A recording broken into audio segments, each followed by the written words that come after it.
Ladies and gentlemen, the stock market fell apart today.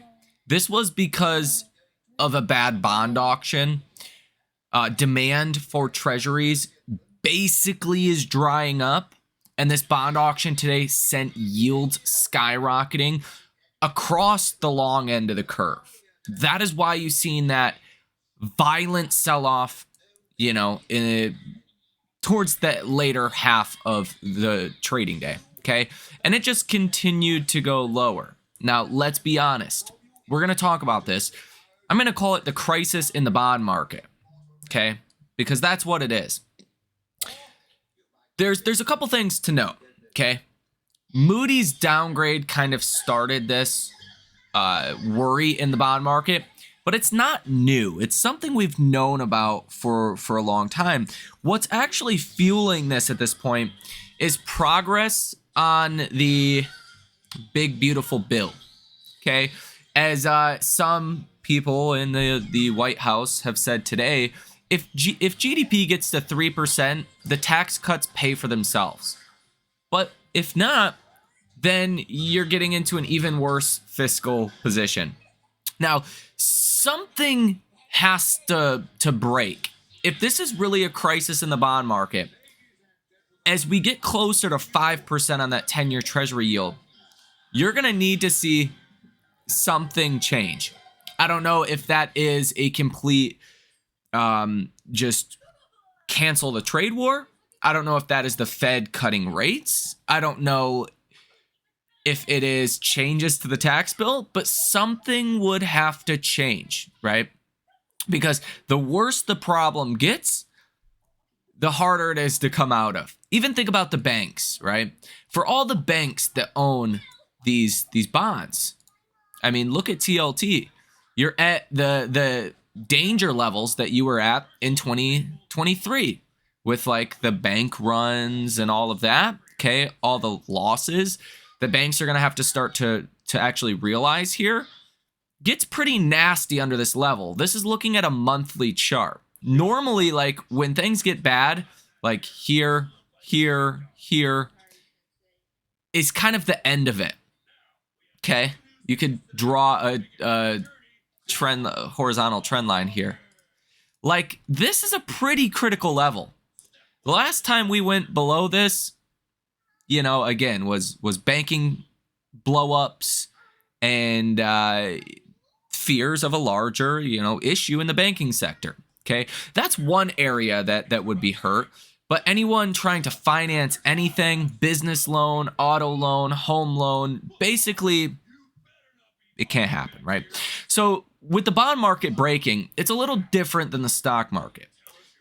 People care about stocks, but are they nearly as important versus the bond market? No, right? From an actual economic perspective, from a lending perspective, from a government, financing itself. The bond market is what matters, not the stock market. We even seen when Trump pivoted and did the pause on all tariffs besides China, it was really because the bond market started to break. And again, you're there, right? So while nothing has dramatically changed besides this bill and kind of more details on what this quote unquote big, beautiful bill could look like, it doesn't change the fact that the bond market is revolting this. And pretty soon you're going to have to see some kind of intervention. Now, I've had some people ask what again could bring down treasury yields. Okay. Couple things. Again, pausing the trade war entirely would, because inflation would presumably not be a problem. The Fed would be able to cut rates. Changes to the tax bill and or better economic growth, right? Tariffs are negative on growth, negative on inflation from the market's perspective, even though I don't agree with that assessment. Canceling the trade war would possibly be something that would have to be done. Okay. Or even the Fed could step in and start buying bonds if things got, worse from here. And today's bond auction was terrible. I mean, it sucked. Take a listen to this clip from CNBC talking about this bond auction today, because it was the catalyst that sent markets literally free falling. Right here. For lunch and take a look at yields. The yield on the 20-year bond is higher, now at about a couple-year high, 5.11 after the 1 p.m. auction that pushed yields up on the long end across the board, really. Let's turn to Rick Santelli for more with the Bond Report, joining us out of Chicago. Rick, stocks were certainly not happy about this one. No, and I can understand that. Before we get to my charts, I've been getting tweets all morning and afternoon. Is this a Liz Truss moment in the markets? It feels like it. And my answer to that is really, really easy. The 10-year, where do you think the 10-year closed at the end of last year, Kelly? I'll tell you, 457. Where is it now? 458. I would think a Liz Truss moment be worth more than 1 basis point personally. Does that mean it's not important? Of course not. Does that mean I'm not tickled that we're finally paying attention to debt? Yes, hooray. Let's start at the beginning now. Let's look at a chart of 20-year bonds and 30-year bonds U.S. because right now, both of them are above levels from January of this year that we were comping to, and we zoomed all the way back to around November 1st of 2023.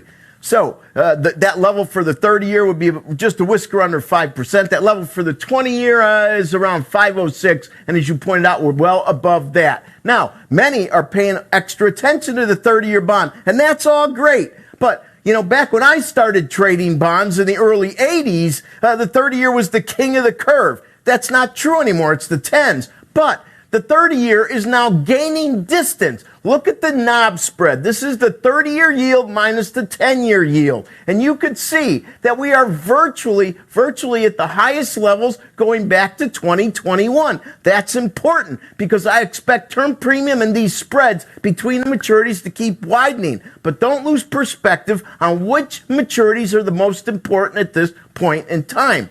Everybody was looking at the close today with the 30-year Japanese government bond. It closed at 313. They first had an issuance of this bond in September of 1999, which that chart goes back to. You see what it looks like? Of course, we have blown through all the yields were higher than ever before. Now, let's keep that date, SEP of 1999, and look at the dollar yen based on the interest rate differential for foreign exchange. And notice, we're at 143 and change. Notice how 140's been a bottom for years. And notice how historically it's a very lofty level for the dollar still. And that's important to keep in mind. Take a macro view when everybody's hair is on fire. Kelly, back to you. Rick trying to calm everybody down. Just, I'll get used to it at some point. Rick, thank you very much. So yeah, some people are calling this or saying this could be the Liz Truss moment, which, if you guys remember,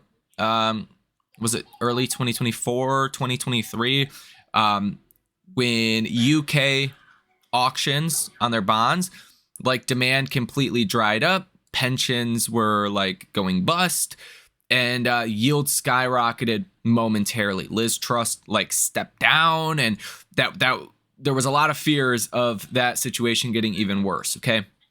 Some people are saying this is that moment again, where all of a sudden this bill mixed with tariffs, mixed with, higher inflation expectations, lower growth expectations, could be another Liz Truss moment. I don't think so, personally, although there is a rising risk of that as Treasury yields continue to rise. I think there would be something done about it, right? Somebody would have to step in.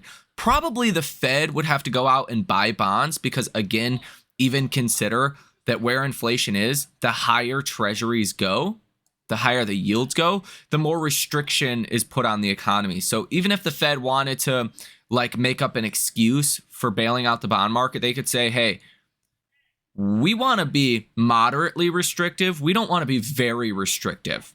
Okay, I think that's something the Fed is probably talking about now, as we speak. And I wouldn't be surprised if we get a little bit of a Fed bailout, especially if 10-year Treasury yields start to go closer to 5%, because then you risk the dual mandate getting blown up, at least on the employment side, from a lack of lending. That would be the thesis on why the Fed would ultimately step in. I think that's most likely. I don't think Trump would be quick to cancel the trade war. I think the Fed would probably be first to step in. Now, let me read this to you guys. It's from an article from CNBC. It says the Republican spending bill is sending yields soaring and creating a major market headache. Again, it's not just the U.S., it's global yields. So there's only a handful of countries or so that have a better rating than the US, right? That have that AAA rating. Okay. So what does a downgrade mean for the UK? What does a downgrade mean for Italy? What does a downgrade mean for Japan, right? As you've seen in that clip, it's worse for them than it is for us, right? If you're evaluating risk, it would be like, if Apple went bankrupt or was having a problem, okay? Don't you think like Samsung would also be like grouped in that category? Like, oh crap, if Apple's having a problem, then Samsung's really having a problem, right? That's important, and that's why global yields are rising. But it says, with the deficit heading to 6.5 to 7% of GDP, that is, quote, inconsistent with debt to GDP stability over the long run, said Matthew Suzzetti, chief U.S. economist at Deutsche Bank, said in a client note. Absent a clear commitment towards putting deficits on a downward path, investor concerns about U.S. fiscal dynamics are largely or likely to persist. How much the budget will get stretched is dependent on the final package that gets through Congress, but markets are betting that making the 2017 tax cuts permanent, as well as eliminating taxes on tips and overtime with only partial revenue offsets, will aggravate the fiscal problems. Quote, if the bill fails, the financial markets won't be happy. But if it passes, well, that might be just as problematic, wrote Ed Yardini, head of Yardini Research. Why? Because budget deficits matter. That's especially so when they lead to higher interest rates, higher bond yields, and potentially higher inflation. We suspect the bond vigilantes already anticipate this. So bond vigilantes, you guys are probably going to start hearing a lot more about this, especially if yields continue to go higher. But it's basically investors that put pressure on the bond market to enact change, right? So right now, yields are drying up for bonds. So banks are buying less bonds, citizens are buying less bonds, investors are buying less bonds, other governments are buying less bonds. The vigilantes, right, are basically saying, you can't do this. We don't want you to do this.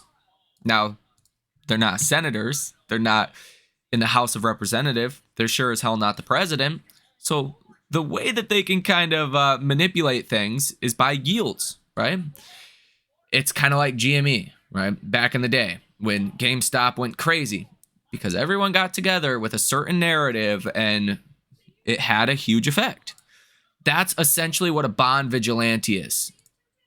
You know, good thing, bad thing, which way they want to push yields, who knows?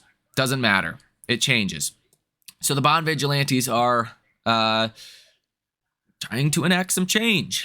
That's essentially, long story short, what bond vigilantes are. So again, am I super worried about this at this point? No. Given the rally we've had and what bond yields have done, I actually think it's pretty impressive that stocks are still near all-time highs, given what's happening with yields. But if yields continue to climb closer to 5%, as I talked about previously, above 4.5%, you start putting pressure on markets from a valuation perspective, because you can get 4.5%, for 10 years risk-free. That seems like that's not bad. Like if you have $1 million and you're looking to retire, you can get $45,000 a year just because. That is not terrible at all. You're going to get 45% over the course of 10 years. Like that sounds pretty good. You got $2 million, put them into 10-year treasuries, lock in a 10% yield. You get paid $80,000 a year. And in 10 years, you'll still get your $2 million back.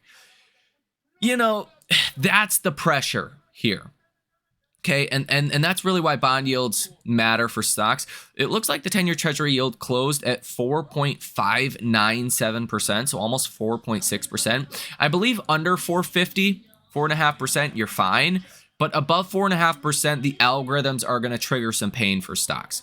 Now, you get closer to 5%, that's when we're really talking about the Fed doing a bailout of the bond market. Again, the Fed would label this like we're getting too restrictive, okay?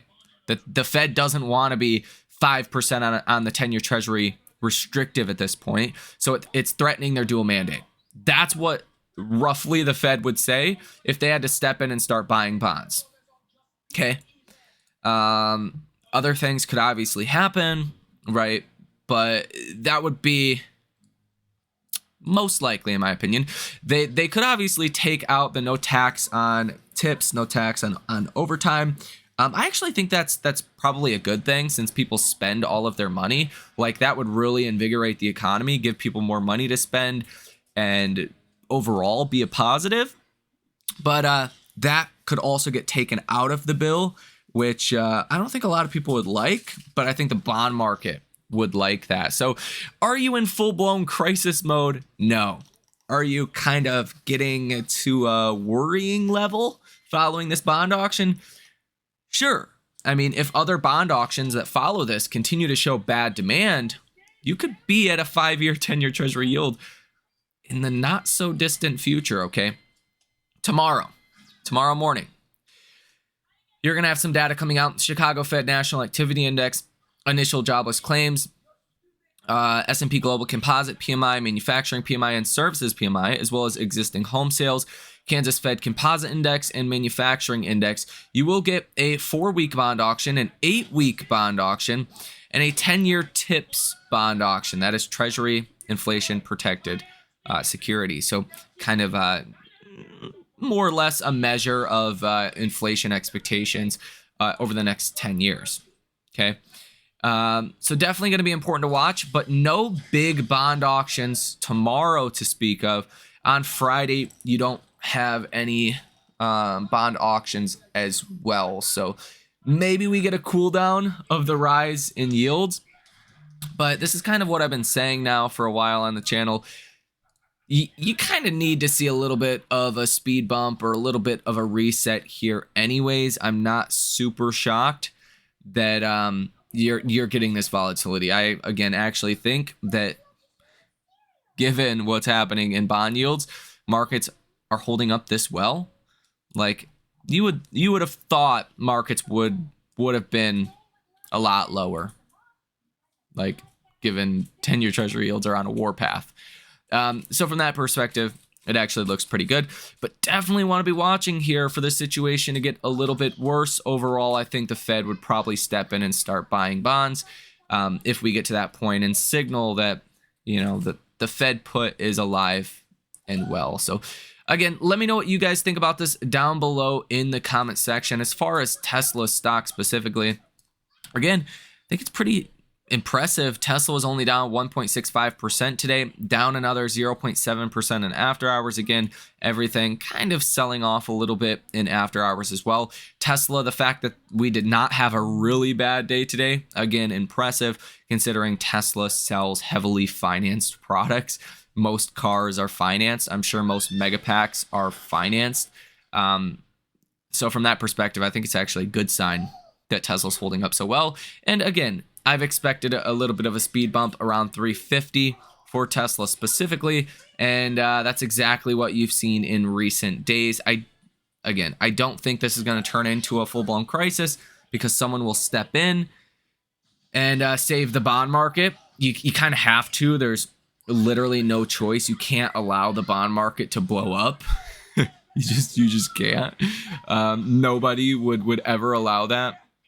So I think the downside from that perspective is probably limited, but could you see a retrenchment down to the 300 level, to the 310, 320 level? Yeah, that could definitely happen. And from Tesla standards, that ain't crap. So again, not a reason to turn super bearish, but definitely a reason to be a little bit cautious and understand the risks out there. And the longer it takes for someone to step in, obviously the worse off the situation is. So let me know your thoughts again down below in the comment section. Have a great rest of your day, and I will see you in the next one.